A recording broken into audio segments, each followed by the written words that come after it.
आदाब, नमस्कार, सत श्री अकाल। कतर हिंदी न्यूज में मैं अंजलि आप सबका स्वागत करती हूँ। कतर की सारी बड़ी खबरों को हिंदी में देखने के लिए हमारे चैनल को अभी सब्सक्राइब करें। मध्य एशिया के पहले नंबर पर आने वाली कतर एयरवेज ने लेबनान धमाके से पीड़ित लोगों की मदद के लिए 45 टन की राहत सामग्री भेजी। इस मदद का पूरा खर्च कतर एयरवेज के कर्मचारियों ने उठाया है। दूसरे ओर लेबनान के अल रोम हॉस्पिटल में कतरी डॉक्टर्स द्वारा किए जा रहे मदद का जायजा लेने खुद लेबनान के कमांडर इन चीफ हॉस्पिटल का दौरा करने पहुंचे, जहां उन्होंने कतर के डॉक्टर्स का इस मुसीबत की घड़ी में साथ देने के लिए शुक्रिया अदा किया।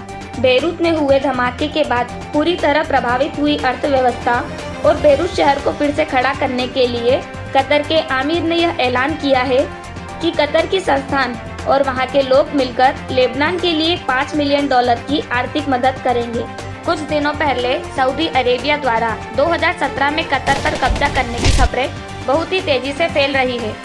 इस पर कुछ विशेषज्ञ का मानना है कि सऊदी अरबिया यूनाइटेड अरब अमीरात के साथ मिलकर अपनी आर्मी की मदद से दोहा में 70 मील तक का कब्जा करने का प्लान था, जिससे वे कतर में स्थित प्राकृतिक संसाधनों पर कब्जा कर सके और कतर को अपने निजी फायदे के लिए इस्तेमाल कर सके। ठीक उसी समय 2017 में सऊदी, इजिप्ट, बहरीन समेत कई देशों में कतर के अंतर्राष्ट्रीय सड़क, समुद्र और हवाई मार्ग पर प्रतिबंध लगाया था, जिससे कतर का संपर्क दुनिया से काटा जा सके। कतर सरकार कोरोना की वजह से लगाए गए सभी प्रतिबंध धीरे धीरे हटाने का काम कर रही है, जिसके अंतर्गत कुछ दिन पहले सभी मस्जिद को नमाज के लिए खोल दिया गया और अब कतर सरकार ने बच्चों को पब्लिक प्लेग्राउंड में खेलने की इजाजत दे दी है।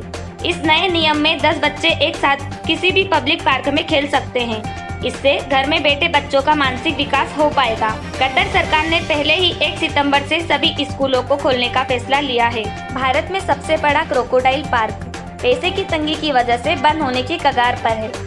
मद्रास क्रोकोडाइल बैंक के ट्रस्ट के पास कर्मचारियों को सैलरी और जानवरों की देखभाल में समस्या आ रही। यह पार्क 16 मार्च से लॉकडाउन की वजह से बंद है और इस वजह से इस पार्क को 14 मिलियन रुपए का घाटा हुआ है। इस पार्क को 1976 में रोमुलस व्हिटेकर ने शुरू किया। यह 2000 मगरमच्छों का घर है। साथ ही कछुए और बहुत से रेंगने वाली प्रजाति भी यहाँ रहती है। दुनिया भर की 23 प्रजातियों के मगरमच्छ में 14 यहाँ पाई जाती है। कतर में कोरोना की वजह से आज 4 लोगों की मृत्यु हो गई और कुल 188 लोगों की मृत्यु हो गई है। वहीं आज 4106 कोरोना जांच हुए, जिसमें 315 लोग पॉजिटिव पाए गए। अब तक 1,09,993 लोग कोरोना मुक्त हो चुके हैं।